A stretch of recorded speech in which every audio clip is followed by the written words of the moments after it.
जय श्री कृष्ण। ये है मकर संक्रांति।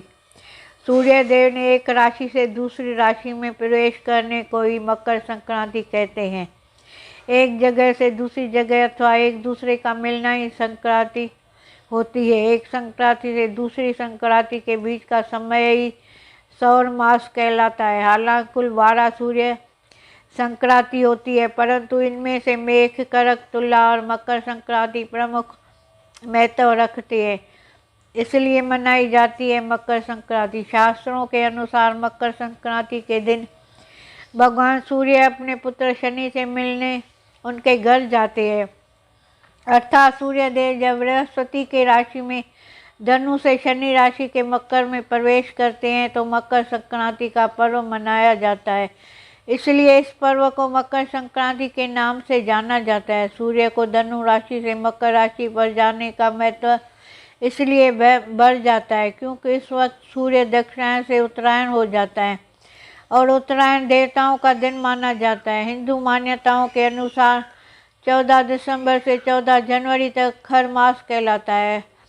खर मास में किसी भी अच्छे काम को नहीं किया जाता है। 14 जनवरी यानी मकर संक्रांति से पृथ्वी पर अच्छे दिनों की शुरुआत होती है। इस दिन इलाहाबाद में गंगा, जमुना, सरस्वती के संगम पर माघ मेला लगता है। यहाँ स्नान करने से बड़ा महत्व है। माघ मेले का पहला स्नान मकर संक्रांति से शुरू होकर शिवरात्रि के आखिरी स्नान तक चलता है। मकर संक्रांति व्रत और पूजा की विधि। मकर संक्रांति के दिन पर भगवान सूर्य की पूजा की जाती है, उन्हें जल चढ़ाया जाता है। कई जगहों पर लोग सूर्य देव के लिए व्रत भी रखते हैं, अपनी श्रद्धा अनुसार दान करते हैं। इस दिन ऐसा करे पूजा पाठ। मकर संक्रांति के दिन सुबह सूर्य से पहले उठकर नहाने का पानी में तिल मिलाकर नहाएं। इसके बाद लाल कपड़े पहने और दाहिने हाथ में जल लेकर पूरे दिन बिना नमक खाए व्रत करने का संकल्प लें। सुबह के समय सूर्य देव के तांबे के लोटे में शुद्ध जल चढ़ाएं। इसी जल में लाल फूल, लाल चंदन, तिल और थोड़ा सा गुड़ मिलाएं। सूर्य को जल चढ़ाते हुए तांबे के बर्तन में जल गिराएं। तांबे के बर्तन में इकट्ठा किया जल मंदार के पौधे में डालते। जल चढ़ाते हुए ये मंत्र बोले, ओम गिरणी सूर्य आदित्याय नमः। इसके बाद नीचे दिए मंत्रों से सूर्य देव की स्तुति करें। सूर्य देवता को नमस्कार करें।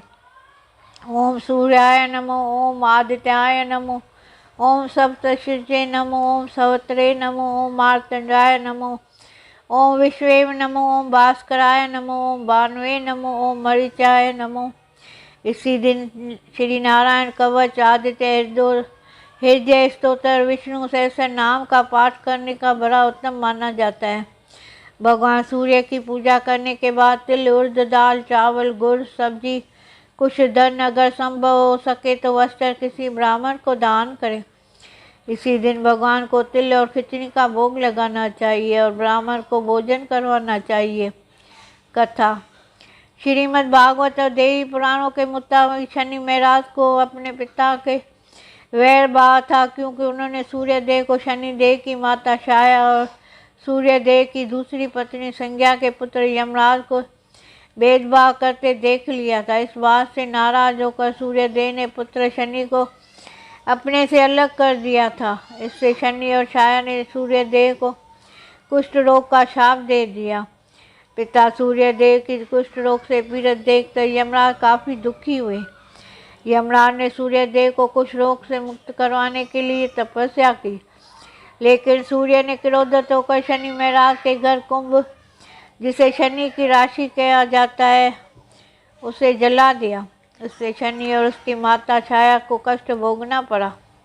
यमराज ने अपनी सौतेली माता और भाई शनि के कष्ट में देखकर उनके कल्याण के लिए पिता सूर्य को काफ़ी समझाया। तब जाकर सूर्य देव ने शनि के घर कुंभ में पहुँचे।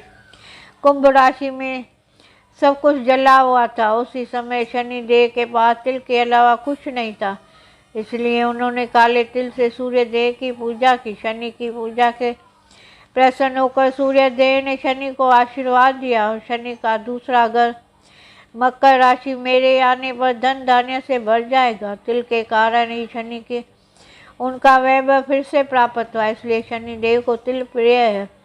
इसी समय में मकर संक्रांति पर तिल से सूर्य एवं शनि की पूजा का नियम शुरू हुआ।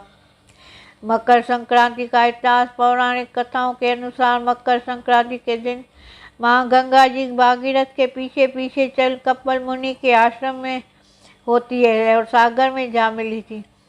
इसलिए आज के दिन गंगा स्नान का विशेष महत्व है। मकर संक्रांति के मौसम में बदलाव का सूरज सूचक माना जाता है।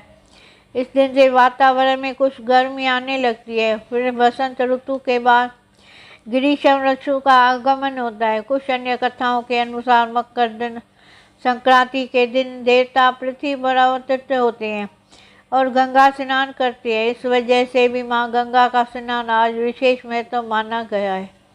महाभारत काल में भीष्म पिता ने अपनी देह त्यागने के लिए मकर संक्रांति के दिन को ही चयन किया था। मकर संक्रांति का महत्व, मकर संक्रांति के सूर्य उत्तरायण होते हैं। उत्तरायण देवताओं का दिन है। मान्यताओं के माने उत्तरायण में मृत्यु होने से मोक्ष प्राप्ति की संभावना रहती है। जातकों को 14 दिसंबर से 14 जनवरी तक समय खरमास होता है और खरमास में मांगलिक कार्य काम करने की मना होती है। लेकिन मकर संक्रांति के साथ ही शादी, ब्याह, मुंडन, जनेऊ, नामकरण जैसे शुभ काम की शुरुआत हो जाती है। धार्मिक महत्व के साथ ही इस पर्व को लोग प्रकृति के हाथ जोड़ कर भी देखते हैं, जहाँ रोशनी और ऊर्जा देने वाला भगवान सूर्य देवता की पूजा की जाती है। मकर संक्रांति के शुभ अवसर पर विष्णु भगवान की पूजा का विधान है। शास्त्रों और पुराणों में भी कहा गया है कि माघ मास में नित्य तिल से भगवान विष्णु की पूजा करने वाला पाप मुक्त होकर मोक्ष को प्राप्त करता है। अगर पूरे महीने तिल का नारायण से पूजा नहीं कर पाते हैं तो मकर संक्रांति के दिन नारायण के तिल से पूजा करनी चाहिए। ऐसा करने से जाने अनजाने हुए पापों से मुक्ति मिलती है। यह भी माना जाता है कि मकर संक्रांति के दिन गंगा स्नान कर सभी कष्टों का निवारण होता है। इस दिन से दिया गया दान विशेष फल देने वाला होता है। मान्यता है कि इस अवसर पर दिया गया दान 100 गुना बढ़कर पुण्य प्राप्त होता है। वही इस दिन शुद्ध घी और कंबल का दान के मोक्ष प्राप्ति करवाता है। तीर्थ दर्शन और मेले।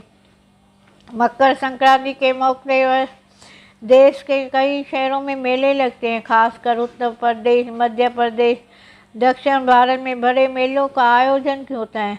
इसमें मौके पर लाखों श्रद्धालु गंगा और पावन नदियों के तट पर स्नान और दान धर्म करते हैं।